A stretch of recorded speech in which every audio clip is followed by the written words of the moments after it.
já tá indo. Pronto, foi. Consegui gravar. Gente, então vamos lá, vamos começar aqui com a nossa aula de história, certo? Deixa eu deixar aqui já nosso slide aberto. Peraí. Hoje a gente vai começar, a gente vai iniciar falando sobre a história do Brasil. Só que a história do Brasil é algo bem longo, né? Uma história bem grande mesmo. Então, a gente vai iniciar hoje, vamos continuar aí nas próximas aulas. Acho que hoje a gente consegue falar um pouquinho mais de período colonial e um período anterior, período de império, período anterior à República do Brasil. É um assunto que muitos alunos dizem que é chato, né? Mas é um assunto importante. É um assunto que cobra no Enseja. Inclusive, quando começa a falar de ditadura militar, nossa, cobra bastante, tá? Ditadura militar, não só falando da história do Brasil, mas do mundo. Outra parte da história que pega muito, Primeira e Segunda Guerra Mundial, enfim, então é importante a gente estar atento. A gente inicia hoje um pouquinho aí com a história do Brasil, depois a gente expande, nas próximas aulas a gente fala também sobre ditadura, Primeira e Segunda Guerra Mundial, vamos lá. Tá carregando aqui ainda? Não foi 100%. Oi, Bia, boa noite. Oi, oi, meu microfone ficará desligado.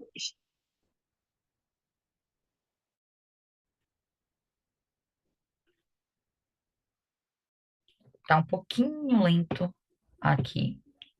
Ainda não abrimos tela cheia, né, gente? Não.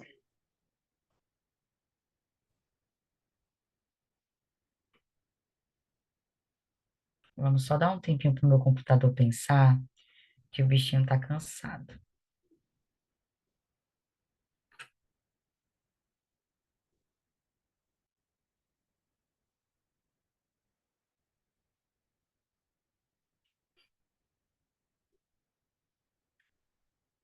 Ai, que saco isso aqui.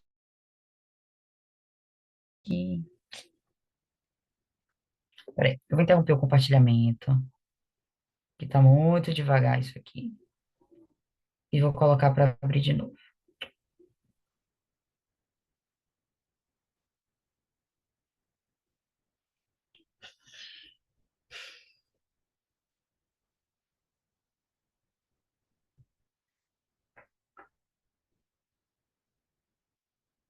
Acho que agora vai.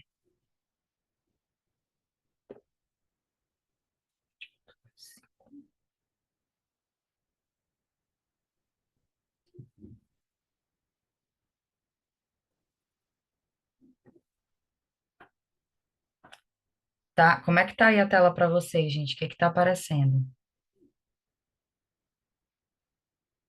Nada até agora. Quando aparecer, vocês me Aparece, falam. apareceu agora. Pronto, ótimo, foi. Se tiver travando, se tiver alguma coisa aí, vocês me falam, tá? Mas vamos lá. Então, hoje a gente vai começar a falar um pouquinho sobre a história do Brasil, os períodos da história do Brasil, não é uma coisa só, é dividido em vários períodos, e os principais eventos que ocorreram nessa nossa história, certo? Gente, vamos começar primeiro falando do momento que o homem chegou até aqui, o continente americano, né? Falando de forma geral, da América do Norte e América do Sul. Na verdade, o continente América ele é subdividido, né? A gente chama de América do Norte, América Central e América do Sul. Mas não são três continentes diferentes, não. É um continente só, que é o continente americano. E a partir desse momento, né, quando os homens chegaram aqui, os portugueses e os europeus, de forma geral, chegaram aqui, porque a gente teve o nosso país colonizado por portugueses, e a maioria desses países aqui do ladinho do Brasil, Colômbia, Peru, Chile, enfim, Bolívia, foram colonizados por espanhóis. E a gente percebe isso, a lógica, né, de perceber isso é justamente pelo idioma. a gente fala o português, nós fomos colonizados por portugueses. Essa galera toda fala espanhol, porque eles foram colonizados por espanhóis. Mas, de forma geral, quando os europeus chegaram à América, eles achavam, acreditavam, né, Cristóvão Colombo acreditava ter chegado na Índia, nas Índias. Por isso que a galerinha que eles encontraram aqui, eles chamavam de índios. Hoje em dia, né, a gente já abole um pouquinho esse termo aí de índio, porque carrega certo preconceito, enfim, um termo pejorativo, a gente troca, faz uma substituição para indígena. Na etimologia da palavra, o termo indígena significa originário. Então, os indivíduos, os povos originários são os indígenas. Não tem indígena só aqui no Brasil. Tem indígena também no Peru. Quando os espanhóis chegaram lá, já tinha gente. Então, eles são os indígenas de lá, são os povos originários de lá. Mas, enfim, vamos se limitar aqui ao nosso país, né? Lá pelo século XVI, no ano de 1500, a tropa de Pedro Álvares Cabral chegou até aqui ao Brasil. A título de curiosidade, tá, gente? Porque não é algo cobrado em seja, mas é algo importante para conhecimento histórico e de mundo. Como é que a gente sabe? Se ele chegou aqui em 1500, como é que a gente sabe qual é o século, né? A gente pega esses 2 anos iniciais, então 1500, né? Pega o número 15 e vai somar mais um. 15 mais um, 16. Então a gente sabe que é século XVI. Eita, passei sem querer. Da mesma forma, passei um bocado, inclusive. Da mesma forma que se a gente pegar, a gente sabe que a gente está no século XXI atualmente, né? Então, se a gente pegar o nosso ano, o ano de 2024, vou circular aqui o 15, não vai dar para ver, né? Deixa eu pegar outra cor. Um verde. Fica bem chamativo. Se a gente pegar o ano de 2024,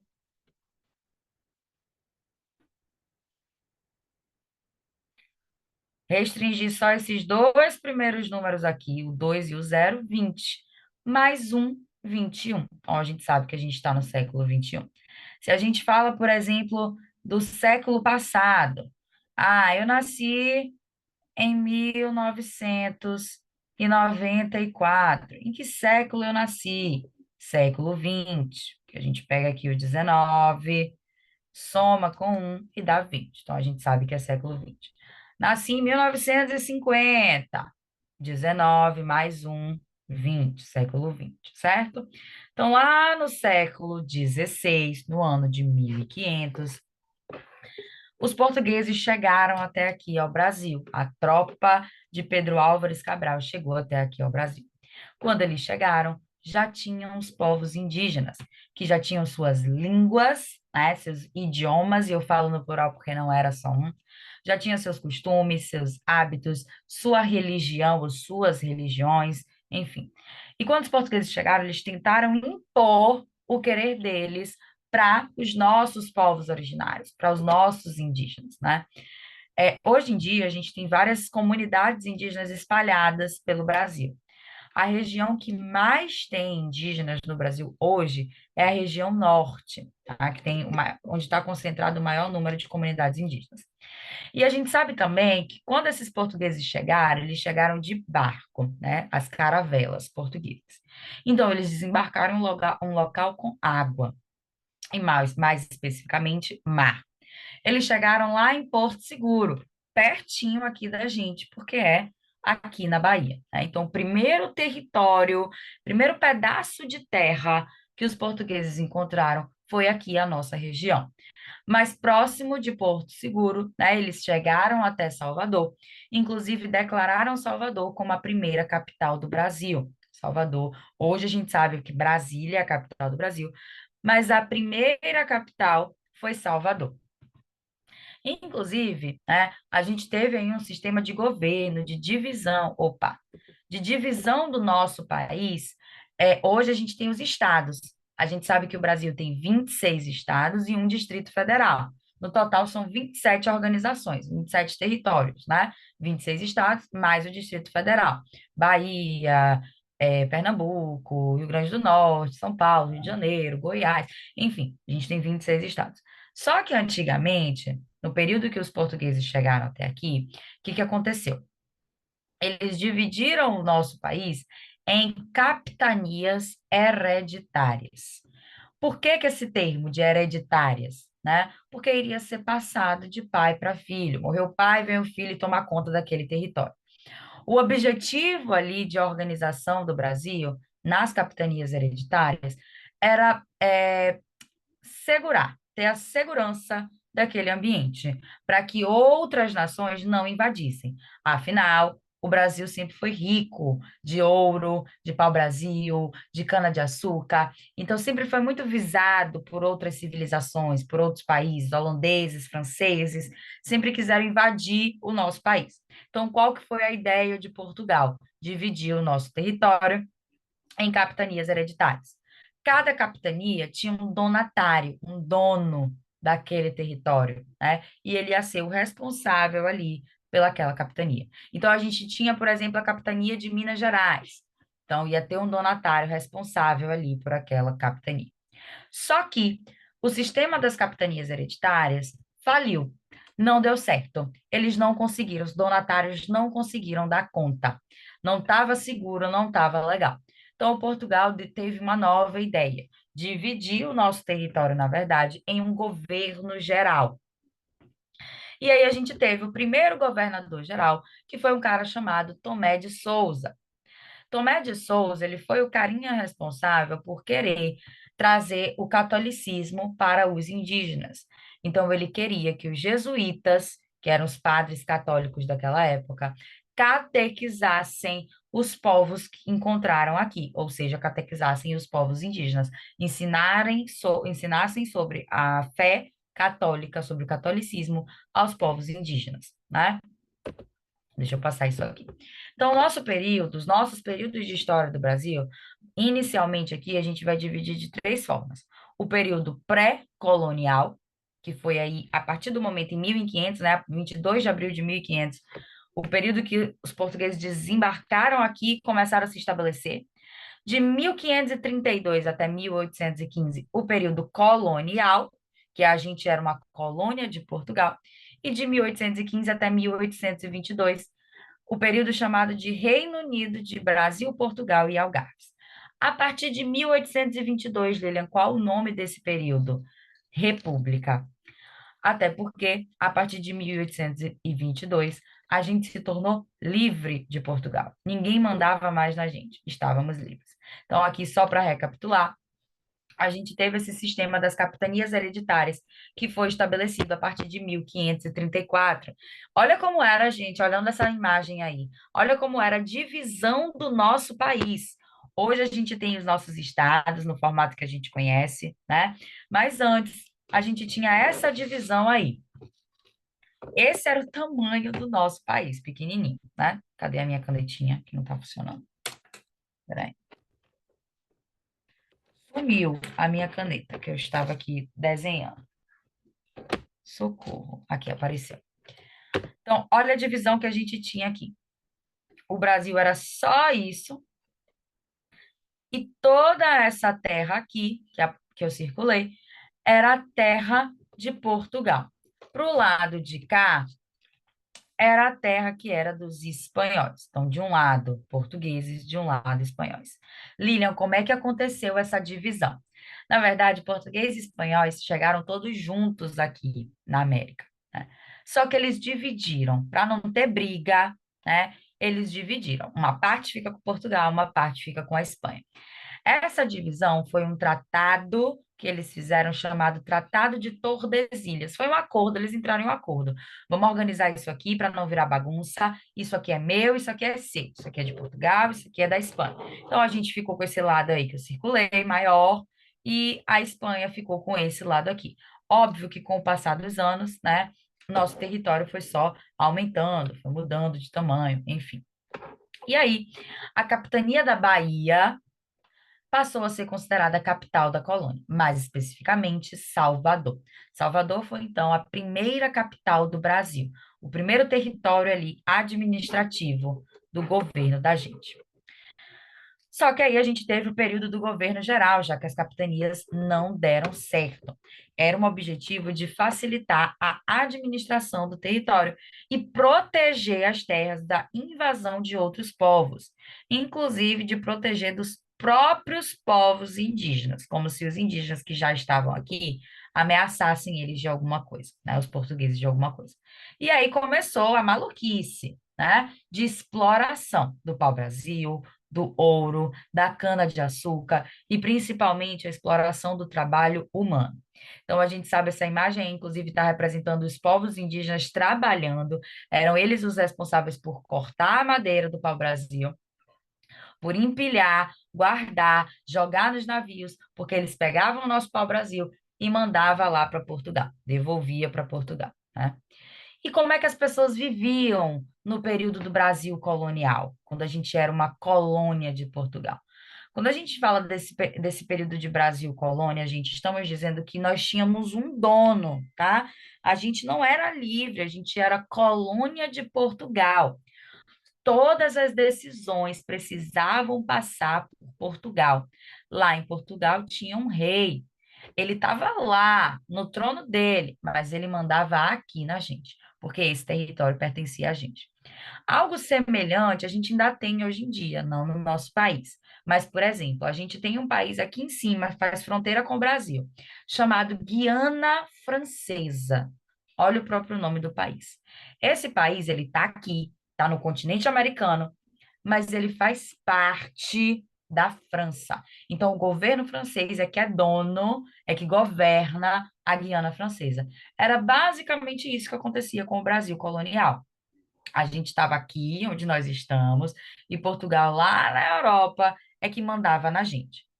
Mas como é que a gente vivia? Como é que a galera, os povos indígenas viviam? Já que hoje, para a gente, é tudo muito fácil, né? A gente consegue ter um comércio, a gente compra coisas aqui e tal. Naquela época, não tinha isso de comércio. Portugal, que mandava na gente, limitava. Falava que a gente não poderia comercializar, sair comprando qualquer coisa que a gente quisesse. A gente só poderia comprar coisas se fosse Portugal que estivesse vendendo para a gente. E foi um pacto aí que Portugal mesmo criou, né, chamado Pacto Colonial. Era uma ideia de que o Brasil não poderia comercializar, trocar nada com nenhum outro país, a não ser Portugal e as nações amigas de Portugal depois de um tempo. E aí a gente veio para uma vila chamada Vila de São Vicente. E lá a gente começou a plantar, a explorar a cana-de-açúcar. Qual que era o objetivo da cana-de-açúcar? Plantar aqui, colocar os indígenas coitados para trabalhar, né, usar a mão de obra deles, jogar essa cana-de-açúcar no navio, levar para Portugal e de lá eles vendiam ou eles confeccionavam outros produtos. Ou seja, eles visavam o lucro com o trabalho dos indígenas. Outra forma de sobrevivência, né, era um sistema de plantação chamado de plantation. O plantation, gente, era uma forma agrícola de agricultura, uma prática de agricultura, que a gente só plantava uma única coisa, por isso que chama aqui, ó, de monocultura. O que que é a monocultura? Meio torto, porque o negócio aqui tá torto. O que que é essa monocultura? É a gente plantar apenas um tipo de coisa e utilizando a mão de obra escravizada, seja de indígenas, sejam de africanos. O que que aconteceu? Os portugueses chegaram até o continente africano, pegaram, sequestraram a galera de lá e trouxe para cá para utilizar como trabalho escravo. Então, essas pessoas começaram a trabalhar para os portugueses. Além dos indígenas, tinham também os africanos que foram escravizados. E para trabalhar com o cultivo da cana-de-açúcar, com a exploração do pau-brasil e também do ouro, que nosso país sempre foi muito rico. Hoje em dia, a gente utiliza a cana-de-açúcar para preparar combustível, a culinária, que é o açúcar, enfim, o etanol, o álcool, que a gente abastece o carro, né, vem da cana-de-açúcar. A gente consegue produzir mercadorias com essa cana-de-açúcar. E onde é, Lilian, que fabricava, né, tudo isso? Onde é que plantava essa cana-de-açúcar? Foi principalmente aqui, na região Nordeste, por causa do solo da gente, que é propício a essa plantação, em locais chamados de engenho. Já ouviram falar de senhores de engenho? Pois é, eram como se fossem fazendas, os engenhos eram fazendas. Os donos dessas fazendas eram os senhores de engenho. Então a gente imagina que esses senhores de engenho eram pessoas ricas, abastardas, com boas condições financeiras. E eles iriam mandar nos escravizados, né? Eles mandavam as pessoas trabalhar ali nos engenhos. Lembra do Pacto Colonial? Então, a ideia de que o Brasil só poderia comercializar as suas matérias-primas, tudo bonitinho, com a metrópole que era Portugal. Um pacto que só surgiu, só aconteceu na cabeça de Portugal. Mas isso, gente, nós já estávamos, nossos ancestrais, né, já estávamos de saco cheio. A gente não aguentava mais ser mandado por Portugal. Era um negócio muito rígido, era algo que envolvia ali, eles achavam que eram donos mesmo do território e também das pessoas. Então, durante muito tempo ocorreram revoltas, tá? Africanos escravizados tentaram fugir, indígenas tentaram fugir, muitas pessoas que fugiam eram mortas. Outras até conseguiam mesmo tentar uma vida distante ali daquele engenho. Tanto que os africanos escravizados que fugiam iam para regiões que, inclusive, hoje nós ainda temos comunidades quilombolas. Já ouviram falar? Os quilombos eram regiões ali para onde iam os africanos escravizados. Tanto que eu já comentei até com vocês das tranças, as tranças nagô, que hoje em dia, né, além de uma visão, claro, estética, porque é bonito e tem muita gente que gosta, traz um traço histórico, marcante, cultural. Então, tem a ver também com ancestralidade. Essas tranças nagô, na verdade, surgiram nesse período do Brasil colônia, quando a gente era uma colônia de Portugal, que os africanos, eles fugiram dos engenhos. Eles não queriam mais trabalhar, eles não aguentavam mais as condições que eles viviam. Então, eles fugiam e iam para a região onde eles não pudessem ser encontrados, no meio do mato, para eles avisarem uns aos outros ali, onde é que eles estavam, como é que chegava naquela região, eles faziam essas tranças na gota. Então, a trança era como se fosse um caminho. O desenho da trança era como se fosse um caminho. E várias revoltas aconteceram ao longo dos anos. Uma revolta, inclusive, que é marco histórico, inclusive é data de feriado para a gente, é a Inconfidência Mineira. Sabe aquele feriado que a gente tem dia 21 de abril, que é o feriado de Tiradentes? Alguém sabe quem foi Tiradentes? Cadê vocês? Estão aí? Ou eu estou aqui sozinha? Hello? Eu tô aqui, mas não lembro, não. Mas você sabe que tem o feriado. É Valdirene que tá falando, né? Tá ligada que tem o É feriado, sim. sabe? Aham, aham. Mas olha como é bom a gente aproveitar o feriado, né? A gente faltar um dia no trabalho, a gente descansar, a gente ir na praia, a gente viajar, que ano que vem eu já tô até pensando. Tiradentes cai em uma segunda-feira, pega aí a Semana Santa, eu já sei que eu vou ficar sem trabalhar quinta, sexta, sábado, domingo e segunda. Vai emendar tudo. Olha que delícia é a gente aproveitar o feriado, curtir o feriado, mas a gente sem saber a importância desse dia.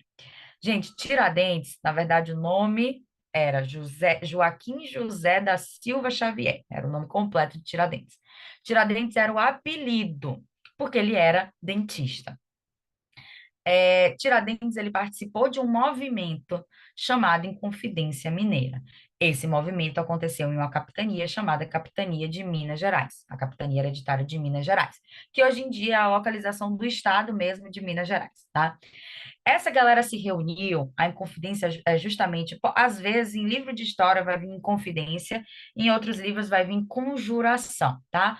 Mas é o mesmo significado, de revolta, de luta. O que que eles lutavam? Eles lutavam pela independência do Brasil. Tiradentes e um grupo de, eu acho que 12 pessoas, se eu não me engano. Era ele mais 11. Eles lutavam pela independência do Brasil. Eles não queriam mais estar subordinados a Portugal. Então, eles se reuniram para tentar fazer um golpe contra Portugal, contra o rei de Portugal. Porém, Portugal descobriu. O movimento deles foi descoberto. E aí, o que que eles foram, né, mandaram fazer, Portugal mandou fazer, matar todo mundo que estava dentro desse movimento. Só que a galera que estava envolvida nesse movimento era de elite, era uma galera rica, que tinha boas condições financeiras. O único pobrezinho da história, gente, era Tiradentes. E, por um acaso, o único morto nessa história foi Tiradentes. Porque, de resto, toda a elite, né, que fez o motim, que fez a organização contra Portugal, né, sobreviveu. Sofreu lá alguma penalidade, mas não morreu. O único que foi morto, enforcado, foi Tiradentes. Teve outro movimento também, que foi a Conjuração Baiana, ou Revolta dos Alfaiates, não sei se vocês já ouviram falar. A Inconfidência Mineira, como foi um movimento muito grande, tem o dia de homenagem a Tiradentes, que é 21 de abril, que inclusive é feriado, como eu estava falando para vocês. A Conjuração Baiana só envolveu pobre. Não tinha nenhum rico no meio, não. Eram só alfaiates. Era só uma galera de baixa condição financeira. E eles estavam aí também, além de estar lutando pela independência do Brasil, pela liberdade do Brasil a Portugal, eles estavam lutando pelo fim da escravização, pela abertura dos portos, eu já vou explicar o que que é isso, pela diminuição de impostos, pelo aumento de salários e também, como eu falei, a proclamação da República. A proclamação da República iria significar aí liberdade ao Brasil. O que que era, o que que foi essa abertura dos portos que eles estavam lutando? Porto é o lugar que entra e sai navio, né? Embarcações, ou seja, tem a ver com o marítimo, ou fluvial, ou água do mar, ou água do rio.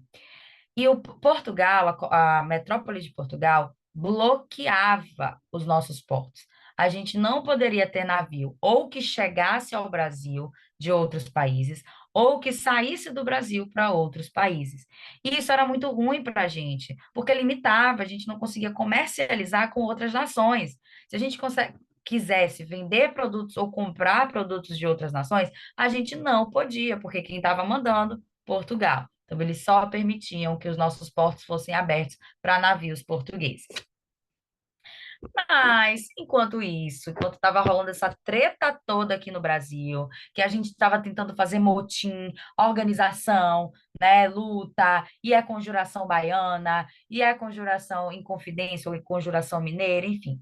Lá na Europa, tinha um carinha chamado Napoleão Bonaparte, que ele fazia parte de um regime político chamado absolutismo. Eu não vou entrar nesse assunto agora, não, porque não faz parte da história do nosso país, né? Faz parte da história da França. Napoleão Bonaparte era francês. E ele tinha a intenção de dominar vários territórios. Ele queria ampliar o terreno dele, queria ficar rico de terreno, de território, porque naquela época, né, era rico quem tinha mais terra conquistada. Por isso que Portugal e Espanha saíram de lá para conquistar outras terras. Eles vieram para cá para conquistar a gente. Napoleão Bonaparte queria fazer isso. Porém, Napoleão Bonaparte já tinha dominado, por exemplo, uma parte da Espanha e queria continuar lutando aí para pegar, por exemplo, uma parte da Inglaterra. Só que Napoleão sabia que a Inglaterra era uma nação muito forte. Se ele fosse bater de frente com a Inglaterra, ele não teria chance de conquistar o território. Então ele queria prejudicar a Inglaterra de alguma forma. Qual que foi a ideia de Napoleão para prejudicar a Inglaterra? Bloquear o comércio com a Inglaterra. E esse bloqueio foi chamado historicamente de bloqueio continental. Então Napoleão basicamente disse que ninguém ia poder comercializar com a Inglaterra. Se alguém fizesse isso, ia sofrer, porque ele ia fazer alguém pagar alguma coisa, ia penalizar essa galera. Ninguém sabia o que que era, mas ele ia penalizar. Só que Portugal era assim, ó, parceira íntima da Inglaterra. Então Portugal desrespeitou esse bloqueio continental. Obviamente que Napoleão Bonaparte foi bater lá em Portugal, no país mesmo, né, para tirar satisfação, para falar: vem cá, meu filho, o rei de Portugal. Vem cá, meu filho, por que que você desrespeitou o meu bloqueio? Agora você vai se ver comigo, né? Só que aí o rei de Portugal, a família real, o rei, a rainha, o filho do rei, ficaram com medo. Óbvio, se eles desrespeitaram o bloqueio de Napoleão Bonaparte, o que que eles fizeram? A gente tem que fugir. A gente desrespeitou o bloqueio continental. Napoleão Bonaparte está vindo aí buscar a gente. Não sei o que que ele quer fazer com a gente. Então, bora fugir. Para onde que a família real fugiu? Para o Brasil. Eles vieram para o território que era deles. Então, eles pegaram um navio, que inclusive foi o amiguinho deles que deu à Inglaterra, disponibilizou um navio com toda uma frota de seguranças para que a família real, os chiques, os importantes, saíssem de lá da metrópole e finalmente viessem até aqui ao Brasil. Gente, até esse momento, a família real só ficava de lá mandando aqui. Eles nunca tinham pisado o pezinho aqui. Só mandava ordens, recebiam as informações e mandavam as ordens, né? Quando eles chegaram aqui, aí a galera começou a movimentar. Não, o rei, a rainha, a família real está chegando aqui. A gente precisa melhorar a estrutura do nosso país. Vamos melhorar isso aqui. Vamos construir biblioteca, vamos construir faculdade, vamos melhorar isso aqui. Sabe, político, quando está chegando as eleições, quer melhorar tudo. Pois é, a galera aqui no Brasil quis melhorar toda uma infraestrutura para que a família real chegasse. Para isso, eles trocaram a capital. Não era mais Salvador. Deixou de ser Salvador e passou a ser o Rio de Janeiro, porque eles consideravam que o Rio de Janeiro tinha uma estrutura melhor, enfim, eles já não estavam mais ligando para a capital sendo aqui Salvador. Então, a gente deixou de ser capital do Brasil e a segunda capital do Brasil foi o Rio de Janeiro. E o Rio de Janeiro começou a se modernizar, né? As coisas começaram a melhorar, justamente porque a família real desembarcou lá. Com a chegada da família real, mudaram algumas coisas. A família real abriu o comércio do Brasil para outras nações. Não eram todas, obviamente, apenas para nações íntimas ali a Portugal. Então, óbvio que o Brasil iria poder comercializar com a Inglaterra, por exemplo, já que a Inglaterra foi quem ajudou a que a família real chegasse até aqui. Isso foi o fim do Pacto Colonial. Lembram do Pacto Colonial? Quando o Brasil só poderia, era o pacto, né? Que o Brasil só poderia comercializar com a metrópole Portugal. Com o fim do Pacto Colonial, o Brasil já poderia comercializar com outras nações que eram amigas de Portugal, como, por exemplo, os ingleses. Então, aí chegou a abertura dos portos.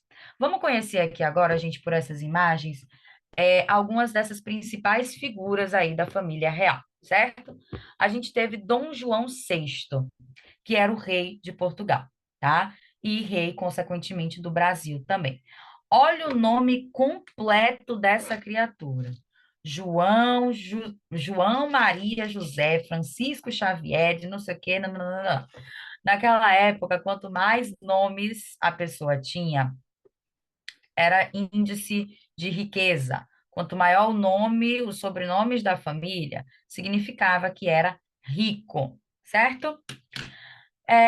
Esse cara aí, Dom João VI, foi o rei do Brasil até 1822.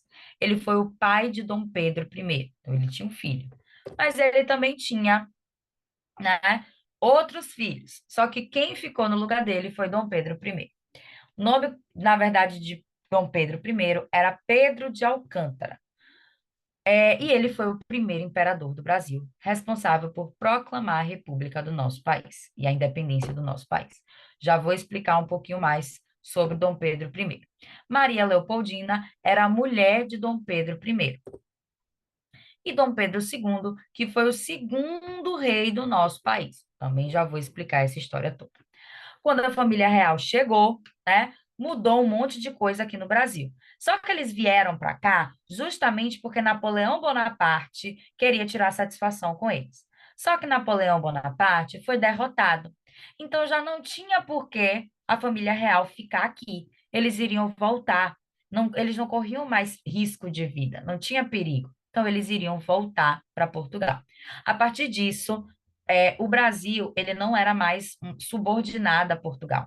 O Brasil não era mandado por Portugal. O Brasil era aqui, era a mesma coisa que Portugal, era o Reino Unido de Portugal. Era tudo a mesma coisa. Era o reino, a gente passou a ser chamado de Reino Unido de Portugal, Brasil e Algarves. era uma coisa só. Só que em lados diferentes. Algarve estava em um canto, Portugal em outro, e Brasil em outro, que é onde a gente está. Dessa forma, o Brasil passou a fazer parte da monarquia. Monarquia, gente, é um sistema político de rei, de reinado, certo? Como a gente tem, por exemplo, na Inglaterra hoje em dia. Lá a gente tem rainha, rei, rainha, sistema de monarquia. No Brasil, não. No Brasil não tem rei, não tem rainha, tem presidente. Esse sistema político que tem o presidente é chamado de república. Monarquia quando tem o rei. Então, antes, o Brasil, ele era subordinado à monarquia. Depois disso, o Brasil passou a fazer parte da monarquia. Só que a família real queria voltar para Portugal. O Dom João VI, a mulher dele, queria voltar. Só que o filho dele, Dom Pedro I, ousado, não quis voltar. Até porque a galera aqui no Brasil pressionou, falou: gente, pelo amor de Deus, não volta. Se vocês voltarem, se a família real voltar para Portugal, o Brasil vai voltar a ser uma merda. Porque quando a família real chegou aqui, as coisas até que melhoraram. Teve abertura dos portos, redução em imposto. Então as coisas começaram a ficar melhor para a gente. Se a família real voltasse, ia ficar horrível. A gente ia sofrer tudo de novo. Então, o povo brasileiro começou a cobrar que a família real ficasse aqui e não voltasse. E aí, um dia, Dom Pedro I, o filho de Dom João VI, que era o rei, né? Dom Pedro I falou que não ia voltar para Portugal. O pai dele voltou, mas ele ficou aqui no Brasil. Dom Pedro I ficou e declarou o Brasil independente de Portugal. Já que o pai dele voltou para Portugal, o pai dele controlava Portugal e ele iria controlar o Brasil. A partir disso, o Brasil passou a ser independente. Então, por aqui, parte da população não aceitava que o Brasil pudesse voltar a ser colônia. Então, a gente passou a exigir que Dom Pedro I não retornasse a Portugal e continuasse a governar. Então, ele ia ser o novo rei do Brasil. Esse dia foi o dia 7 de setembro de 1822, quando Dom Pedro I subiu num cavalo às margens do rio Ipiranga e gritou a frase de independência ou morte. Mais uma vez aí, um dia para a gente, que a gente comemora um dia histórico, que é um feriado, 7 de setembro. A partir de 7 de setembro de 1822, o rebelde do Dom Pedro I ele se uniu às elites brasileiras, ou a galera rica daqui do Brasil. Não voltou para Portugal, que nem o pai dele fez, por isso que eu chamo de rebelde, né? E proclamou a independência do Brasil. A partir disso, a gente tinha um rei, que era Dom Pedro I. Só que a gente achava que com isso nossa vida ia ser perfeita, maravilhosa, incrível, que o nosso país ia mudar, ia melhorar. Mas, na verdade, Dom Pedro I, ele foi muito rígido, ele queria mandar no nosso país, ia continuar tudo ruim, como era antes, quando a gente era colônia. Então, a gente também apertou a mente de Dom Pedro I, falando que não era isso que a gente queria. Dom Pedro I, ele foi muito autoritário. Ele queria estabelecer as regras, as ordens do jeito dele. E não era isso que a gente queria. A gente queria coisa melhor. A partir do momento que a gente era independente, né, a gente queria melhorar o nosso país. Mas não foi isso que aconteceu. Com tanta pressão que Dom Pedro I sofreu, porque o governo dele não estava bom, a monarquia, né, que é o governo com o rei dele, não estava boa, ele resolveu voltar para Portugal. Só que ele deixou aqui, o irresponsável, o filho dele. E ele era tão louco que o filho dele só tinha 5 anos de idade. E ele disse que ele ia deixar então o filho dele, né, que era hereditário. No sistema de monarquia, sai o pai e passa a ser o filho. Ele deixou Dom Pedro II, que é o filho dele, como rei do Brasil. Agora me digam aí, como é que uma criança de 5 anos vai governar o Brasil? Pois é, foi isso que aconteceu. Uma criança de 5 anos estava aí com essa responsabilidade de ser o rei do Brasil. Óbvio que nesse período, Dom Pedro II, a criança, não teria essa condição. Então, o Brasil passou por um período chamado de regencial, que eram regentes, outras pessoas responsáveis por cuidar do nosso país, enquanto Dom Pedro II estava ali crescendo, se desenvolvendo para assumir esse papel. Só que o período também dos regentes não satisfez aos nossos brasileiros. Aos 14 anos, então, Dom Pedro II já saiu dos 5, cresceu, chegou até os 14. Dom Pedro II fez um golpe chamado Golpe da Maioridade, em que ele se considerou maior de idade aos 14 anos e assumiu o controle do Brasil. Ele passou a ser o rei do Brasil com apenas 14 anos. Essa é na história, gente, o rei mais jovem que a gente já teve, com 14 anos. Só que os livros de história sempre trouxeram para a gente essa ideia de monarquia, de império, como algo ruim, tá? Porque a gente sempre quis a proclamação da República. A gente nunca gostou de ser uma monarquia, esse império, de ter um rei. Então, os livros de história sempre trouxeram a imagem tanto de Dom Pedro I, como de Dom Pedro II, mas principalmente de Dom Pedro I, que é o pai, o responsável que largou o filho aqui, como um cara cansado, velho, como se ele tivesse nos últimos dias de vida dele, justamente para considerar a monarquia como algo ruim, como esse período de império como algo ruim. Então a gente queria desqualificar esse período, esse regime político. A maioria dos livros de história trazem essa ideia aí, certo? E aí, com Dom Pedro II no poder, a gente passou por uma guerra chamada de Guerra do Paraguai. O Paraguai, que hoje a gente desconsidera tanto, fala que é ruim, que é pobre, já foi o país mais rico daqui do continente americano. O Paraguai, ele tinha muitos recursos, muitas embarcações, enfim. Só que aí ele vacilou com a gente. O Paraguai, ele disse que um rio chamado Rio da Prata não poderia navegar navios brasileiros, porque o rio era deles.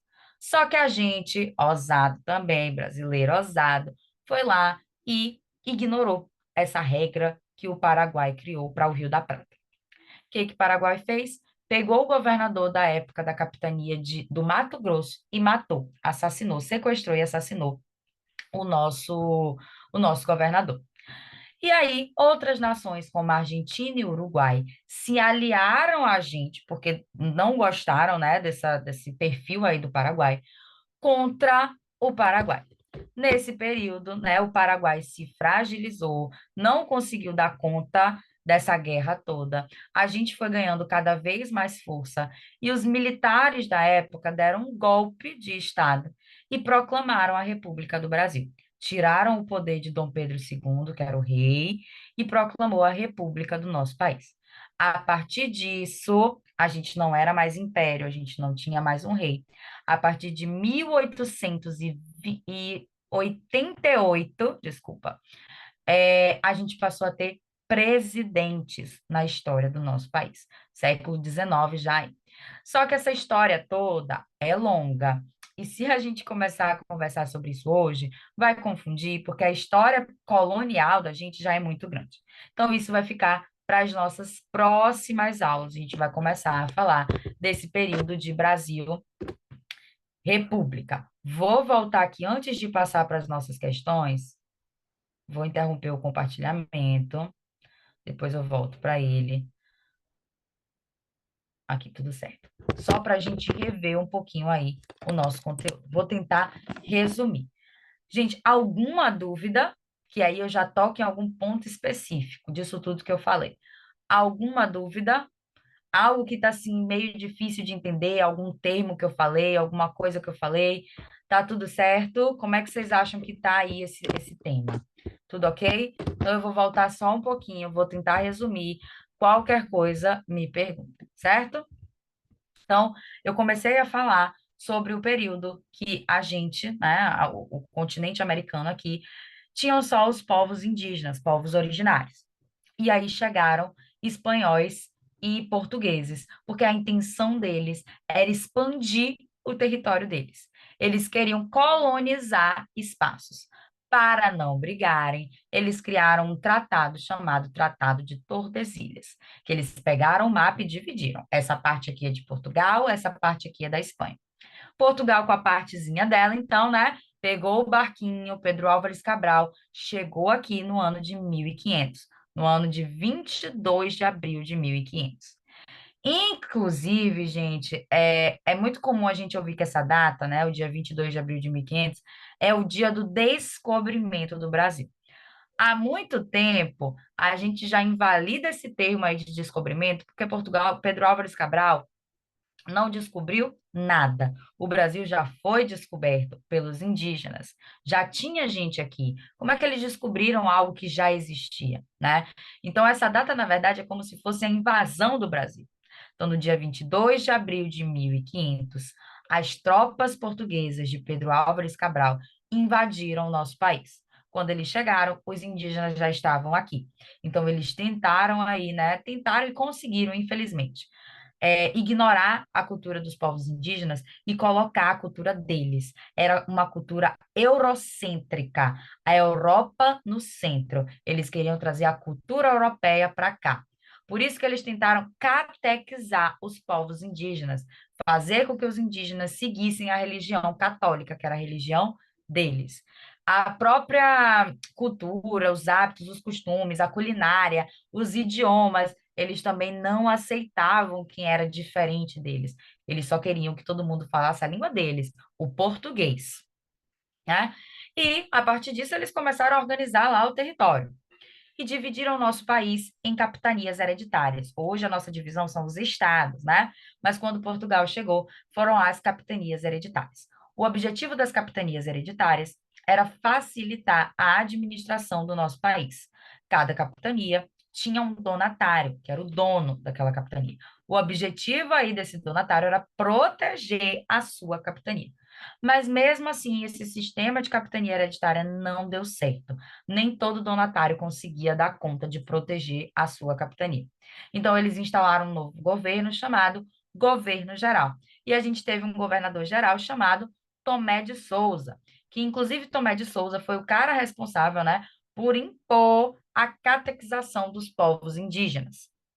E eles foram vivendo por muito tempo, né, explorando os nossos recursos e explorando os indígenas, trazendo africanos para cá para serem escravizados, com a exploração do pau-brasil, da cana-de-açúcar, e aí eles foram, a cana-de-açúcar, ela era plantada nos engenhos.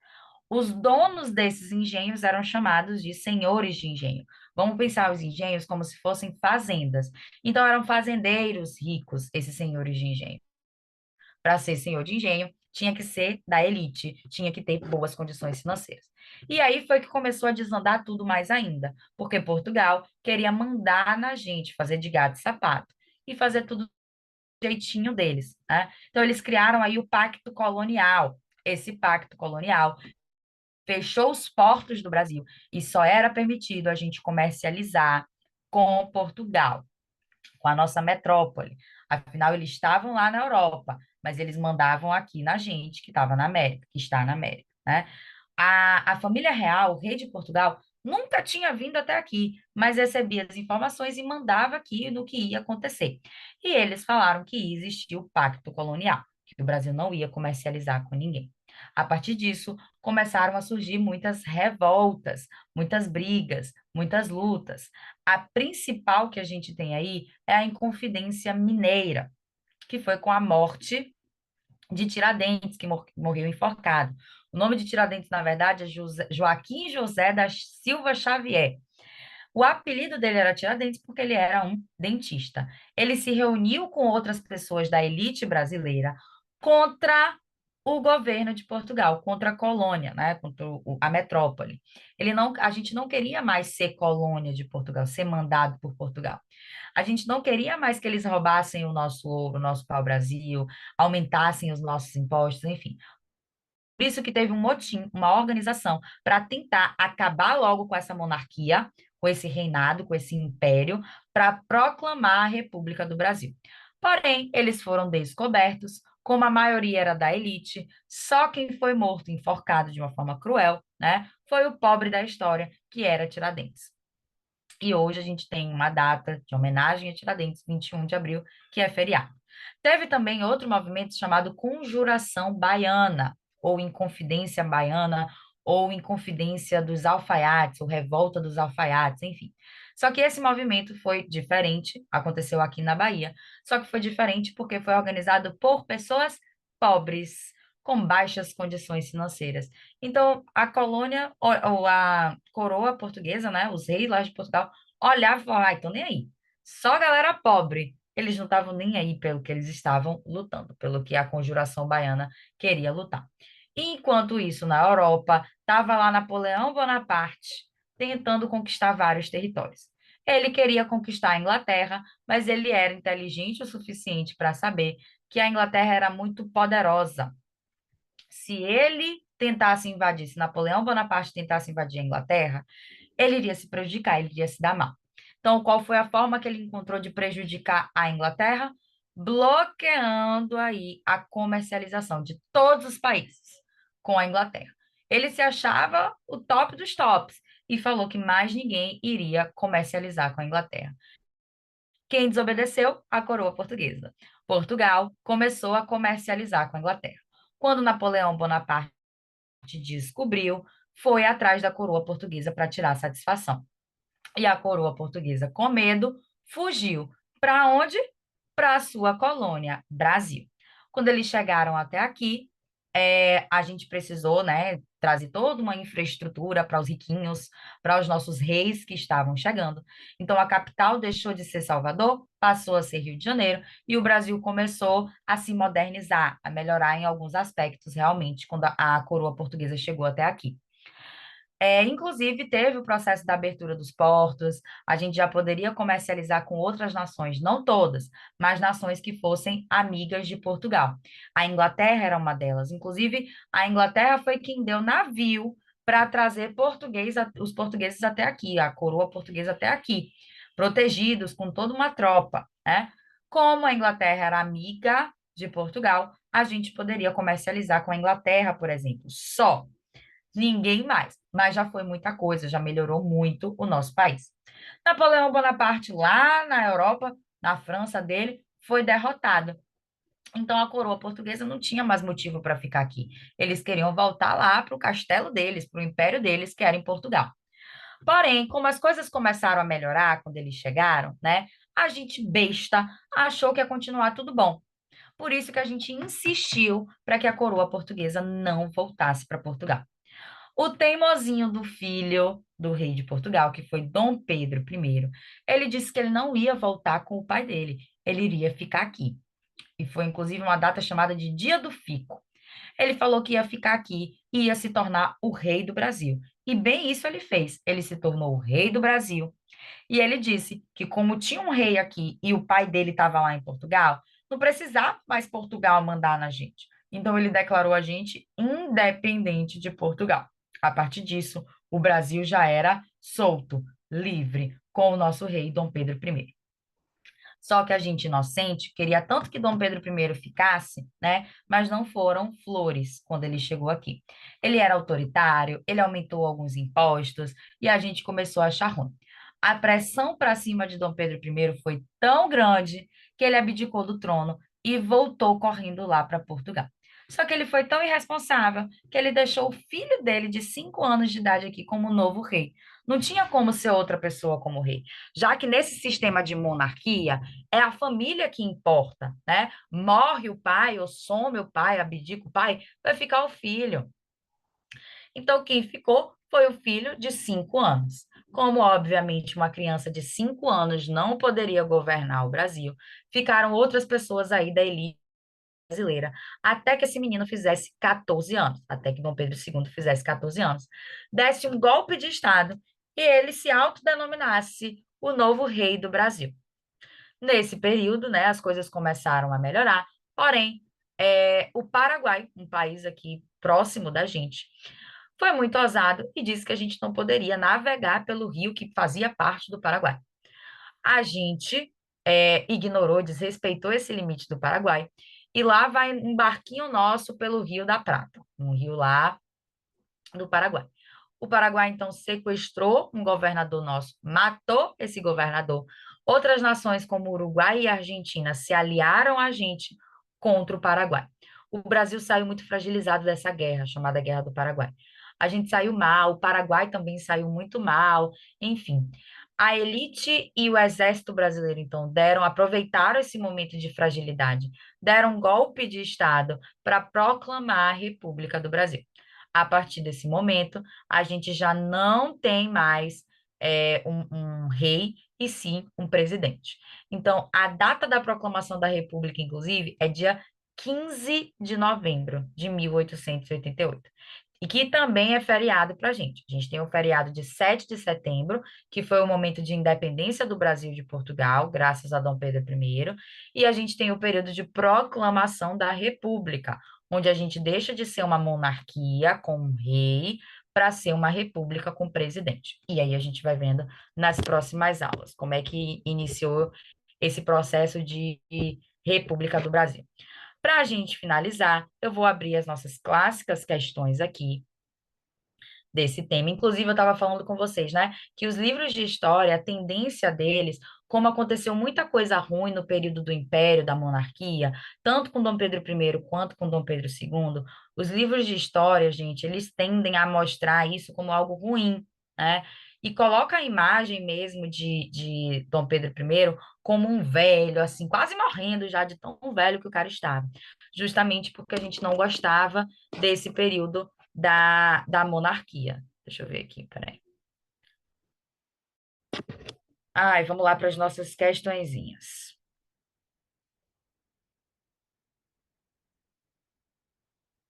Oxi, peraí que nem eu sei o que que eu fiz.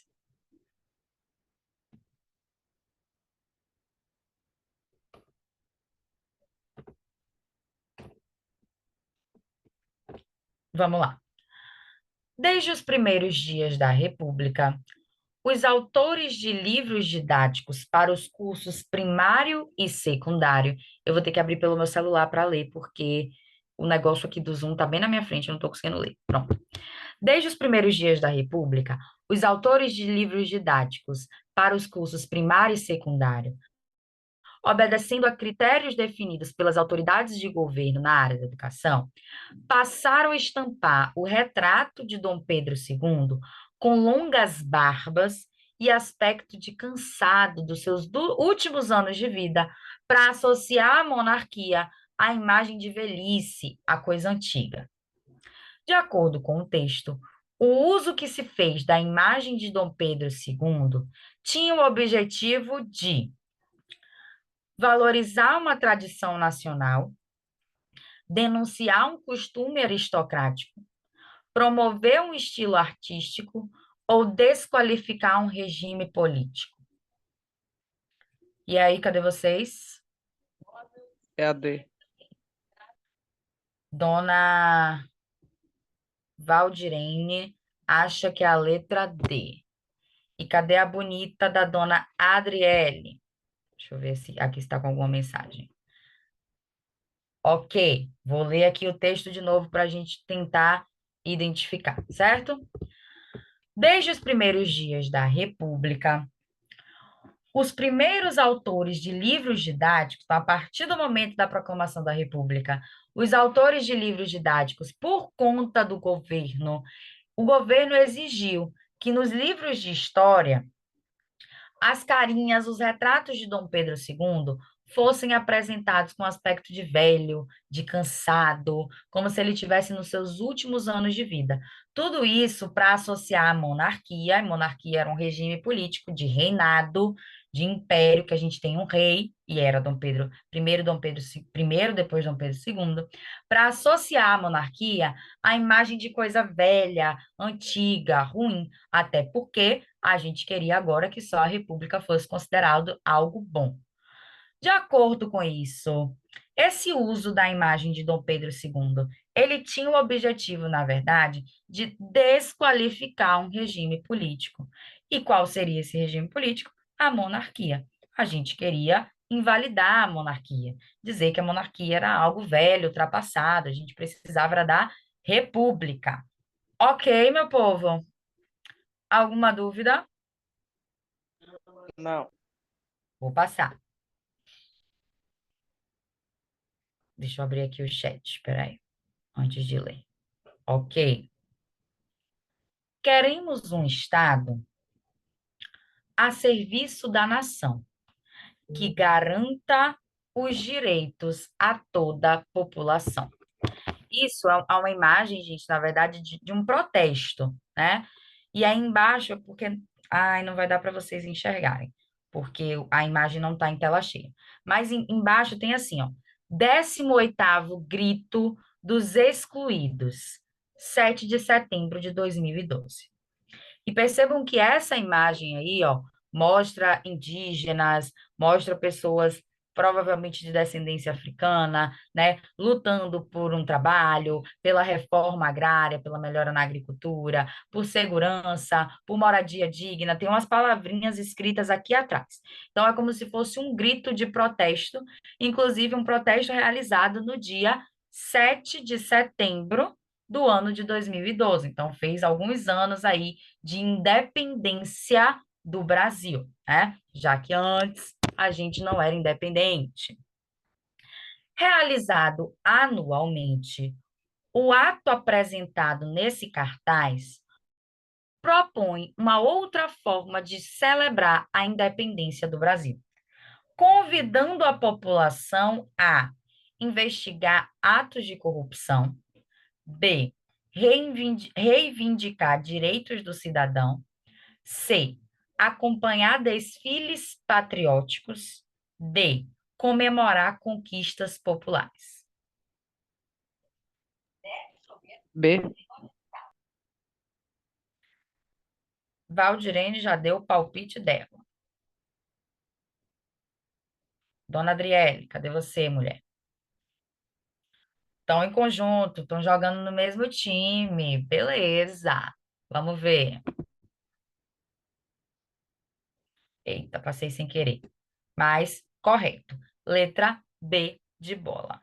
Reivindicar os direitos do cidadão. Hoje, gente, o 7 de setembro ainda é uma data histórica, né? Por mais que a gente já seja independente, a gente não tem isso de ser colônia de outro país, ser colônia de Portugal, mas hoje, o dia 7 de setembro, na verdade, demonstra a importância da gente lutar pela igualdade, pelos direitos de todos no do nosso país. E principalmente a liberdade em todos os aspectos, né? Liberdade de expressão, de trabalho, moradia digna, educação, saúde. Por isso que é uma data importante. Ai, para que que a gente comemora se a gente já é independente? Porque tem várias outras coisas que a gente ainda precisa lutar. Direitos a toda a população que a gente precisa lutar, certo? Deixa eu passar. Muitos aspiram, aspirar é querer, é desejar, tá? Muitos aspiram à condição de senhor de engenho, porque se trata de um título que traz consigo a possibilidade de ser servido, obedecido e respeitado. Então, muita gente gostaria de ser senhor de engenho, porque era servido, era obedecido e era respeitado dentro da sociedade. A gente viu que os senhores de engenho, né, eles eram donos, trabalhavam não, eles eram donos dos engenhos, que eram as terras aí de cultivo, principalmente da cana-de-açúcar. E eles eram servidos, obedecidos e respeitados por quem? Pelos escravizados, africanos e indígenas. Quanto à organização da sociedade colonial brasileira, para ocupar a posição social descrita, qual é a posição social descrita? De senhor de engenho. Era necessário, letra A, exercer condição social privilegiada e ser jesuíta. Letra B, realizar função eminentemente provedora e ser nobre. Letra C, desenvolver atividade comercial rentável e ser mascate. Mascate é um grupo de pessoas do Rio Grande do Sul, tá? Tem uma guerra aí chamada Guerra dos Mascates, Guerra dos Canudos, enfim. Letra D, conquistar a situação econômica diferenciada e ser alforriado. Alforriado era a pessoa que recebia uma carta de alforria, carta de liberdade, né, que não ia ser mais ali escravizado. Então, para ser senhor de engenho, o que precisava? Quais eram as condições? Letra A, B. Oi, fale o que que você falou. Letra B. Letra B, Valdirene chuta a letra B. Chuta não. Responde letra B, convicta, que é a letra B. Adriele, o que que você chuta aí? O que que você me diz?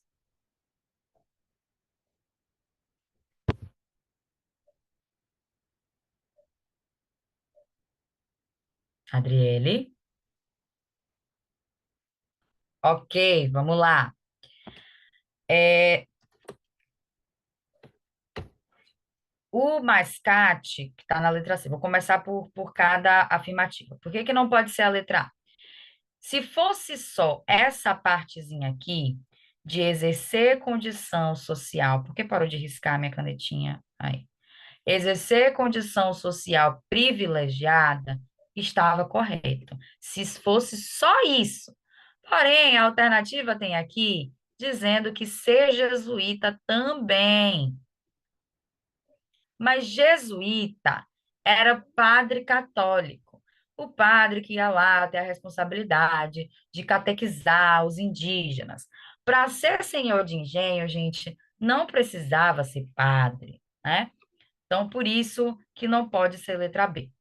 Ou, desculpa, que não pode ser letra A. A gente já desconsidera isso daqui.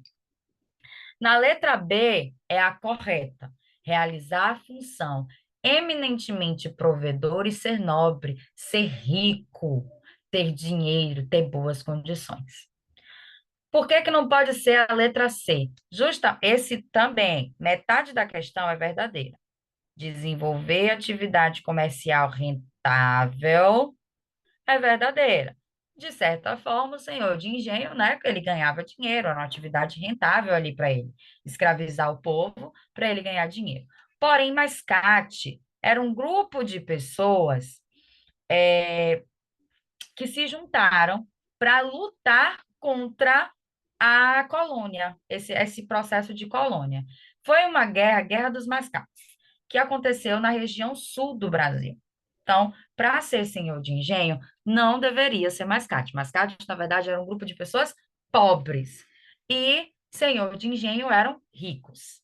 E por que que não pode ser a letra D? Por conta dessa parte aí também. Metade da questão é verdadeira, tá? Quando fala que conquistar a situação econômica diferenciada, verdade, diferenciada positivamente, né? Ter dinheiro. Agora, ser alforriado, não. Alforriado era um escravizado que ia ter lá sua carta de alforria e ter a liberdade. Portanto, correta a letra B. Para ser um senhor de engenho, um dono do engenho de cana-de-açúcar, por exemplo, precisava ser nobre, ser rico, ter uma função provedora, prover a outras pessoas e não depender, por exemplo, de outras pessoas. Próxima, tudo certo, Adriele?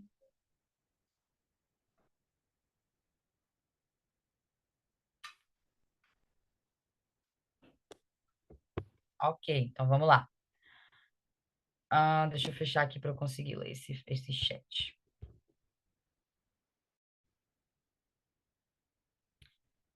Os quilombolas permanecem na terra dos seus antepassados. E por isso, o tempo não apagou sua memória histórica.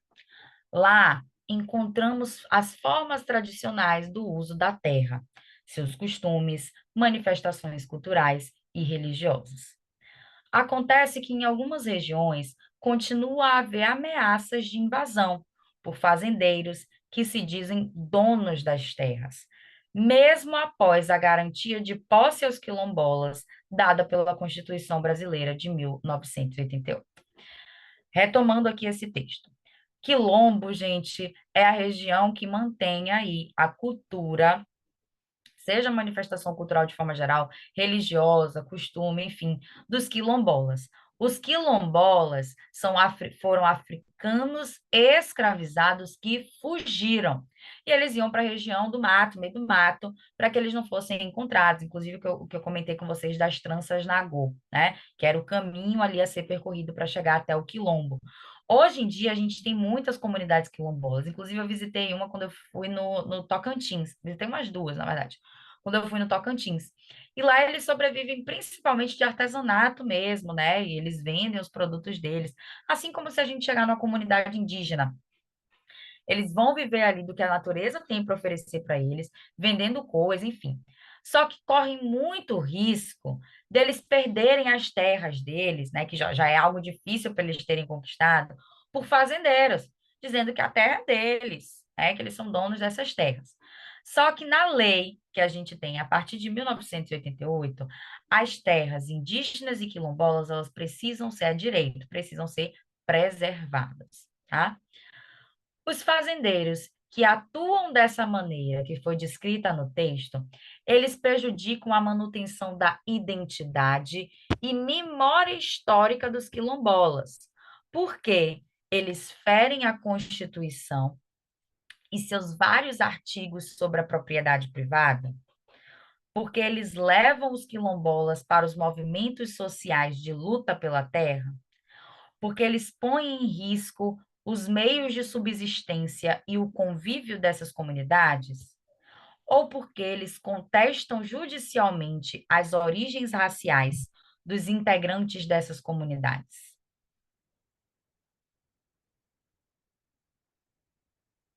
É a C? Dona Adriele, cadê você? Quem dá mais? Vamos lá, uma por uma, beleza? Tem nada a ver com propriedade privada. O quilombo, né, não é uma propriedade privada. Ninguém é dono. Não tem uma pessoa, eu sou dona desse território, desse quilombo aqui. Não tem como. Primeiro que eu sou branca, não sou nem descendente de africano escravizado, né? E a terra é deles, tá? É dos quilombolas. Durante muito tempo, notificou agora, peraí. É muito texto, eu me atrapalho. Eu vou reler o texto, mas vamos lá. Não é uma propriedade que é privada, que alguém é dono, né? Um fazendeiro, uma pessoa branca, não. Essa terra é dos quilombos, dos quilombolas. Durante muito tempo, eles perderam muito deles, perderam cultura deles, tradições deles, religiões deles. Então, por que que eles perderiam também agora a terra, né? Para dizer que é dona de alguma pessoa? Não é de ninguém, é deles, tá? Por isso que não é uma propriedade privada. Letra B. Esses fazendeiros, eles levam os quilombolas para os movimentos sociais de luta pela terra? Não, eles não estão nem aí para levar ninguém para movimento de luta nenhuma. Eles querem é dizer que aquela terra é deles e pronto, acabou. Porque olha o que o texto diz. Os quilombolas permanecem na terra de seus antepassados, dos descendentes deles, africanos escravizados. Por isso, o tempo não apagou sua memória histórica. Lá, nos quilombos, a gente encontra formas tradicionais do uso da terra, técnicas de agricultura tradicionais, costumes de africanos escravizados, manifestações culturais de africanos escravizados e religiões. Porque lembra que a Pró estava falando, né? Que lá com Portugal, eles não aceitavam nada que fosse diferente da cultura deles. Tudo que fosse diferente da cultura eurocêntrica, eles consideravam como ruim, eles não aceitavam. Então, como é que um africano ele iria realizar uma prática do candomblé, da umbanda? O português não iria permitir. Então, eles só conseguiam manifestar a religião deles lá no Quilombo. Por isso que no Quilombo a gente encontra manifestações religiosas, tá? Acontece que em algumas regiões quilombolas existem ameaças de invasão por fazendeiros que querem dizer donos dessas terras. Mesmo depois da gente ter uma lei que garante aos quilombolas essa terra é dos quilombolas, não é de ninguém, é da comunidade quilombola. Então, a letra a gente sabe que não pode ser, porque não é uma propriedade privada, não tem um dono, um fazendeiro que é dono. A letra B, os fazendeiros não levam ninguém para movimento social nenhum, muito pelo contrário, né? Eles querem validar esses movimentos de luta social, eles não estão nem aí para luta nenhuma. Letra C, põe em risco os meios de subsistência e convívio dessas comunidades, que é a correta.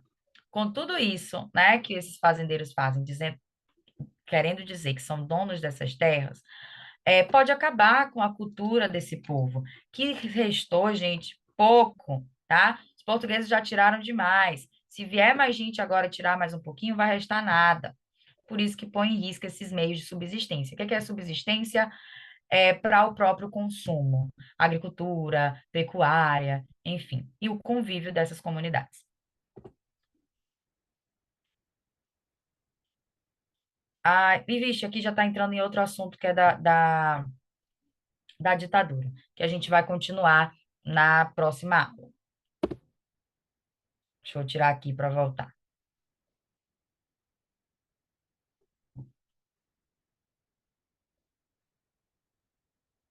Pronto. Eu já ia responder que seria C. Ai, meu Deus, eu nem vi, nem lembro a resposta. Quer dizer, eu nem li a questão, não lembro nem que questão é. Você já tinha lido, foi, mulher? Eu olhei rápido, mas eu já tinha visto já essa questão. Ah, você já viu na internet. Isso. E outra, te parabenizo, dona Valdirene, porque você tá aqui hoje, viu? E Arrasou. é? Tá que tá. Mas vocês sentiram que o conteúdo, essa parte, né, que cai, tá, gente? É, é algo assim que é clássico, podem ter certeza que todo ano vai cair. É falar de povos originários, de cultura de ancestrais, descendentes, enfim, comunidades indígenas, quilombolas, ribeirinhos, e um assunto também que eu vou entrar com vocês, a preservação da Amazônia. É algo que sempre vai cair. Quem já deu uma olhada aí nas apostilas, né, nas provas antigas do Enseja, vai ver que tem lá falando sobre a preservação da Amazônia, enfim, porque são coisas nossas, do nosso país. Então é óbvio que a gente precisa saber, a gente precisa ter o conhecimento, até para passar para outras É, pessoas. tem vários temas, né? Pois é, para Tem a conscientizar. Guerra Fria, meio mundo de coisa. Pronto. Só que esses temas aí de Guerra Fria, Primeira Guerra Mundial, Segunda Guerra Mundial, fogem um pouquinho da história do nosso próprio país. A gente vai entrar, terminei hoje falando da Proclamação da República, então a gente vai começar na próxima aula de história, semana que vem, na quarta-feira, falando sobre os primeiros presidentes que a gente teve, o que que aconteceu na ditadura militar, enfim, para depois a gente entrar na história do mundo todo. Aí a gente fala de Guerra Mundial, Segunda Guerra Mundial, Guerra Fria, Guerra Quente, é brincadeira, né? Mas essas coisas Guerra todas, fervendo. pois é, mas todas essas coisas que envolvem o mundo todo. Mas esse assunto, né, que envolve a história do nosso país, podem ter certeza, a gente vai precisar bater e rebater, porque vai cobrar, vai cair, certo? Me contem aí o que que vocês acharam, tudo certo? Hoje tava manteiga. Sério? Sério. E você, Adriele, como é que estávamos hoje? Deixa eu abrir o chat. Só quem não estava aqui hoje foi Bia, Dona Bia, né? Tudo certo. Só quem não estava aqui hoje foi Dona Bia, para bater um papo com a gente, né? Para movimentar aqui a gente. Ela entrou e saiu, não foi? Pô, eu não entendi nada. Depois eu vou perguntar para ela o que que aconteceu. Mas a Adriele até comentou da parte de ter muito texto. O que que acontece? O vocabulário, gente, ele é meio chatinho. Mas a gente vai vendo também que muitas palavras elas vão se repetindo. Então, eu já tinha comentado com vocês na aula passada, por exemplo, sobre subsistência. E a gente viu que caiu de novo hoje aí uma questão, o termo subsistência. Então, tem termos que acabam sendo chave, que eles vão repetir e que vão entrando no nosso vocabulário de um jeito ou de outro, mas vai começando a fazer parte do nosso vocabulário. E os textos, a ideia é a gente ler ponto por ponto. Lê essa frasezinha aqui, para, tenta entender o que que falou, continua, para, continua. Ok, tudo bem. Mas fique tranquila, Adriele, que vai ser um assunto que eu vou voltar, tá? Na semana que vem, antes de começar, de fato, Brasil República, a Proclamação da República do Brasil, vou só revisar isso aqui para a gente frisar um pouquinho, certo? E olha como os assuntos eles vão se misturando. Na primeira aula que a gente teve, a gente estava falando sobre valorização da cultura, eu acho que Valdirene não estava aqui, né? Mas tradições, patrimônio, o que a gente precisa preservar, enfim, que tem a ver com cultura africana, que tem a ver com cultura indígena, porque todos esses assuntos, na verdade, estão interligados, certo? Qualquer coisa, gente, estou por aqui. Vou mandar o print dessas questões que a gente fez hoje lá no grupo, para quem quiser dar uma olhada depois. E é isso. Amanhã estamos de volta, tá bom? Beleza. Boa Um noite, até beijo amanhã. para vocês. Boa noite. Até amanhã. Outro. Até.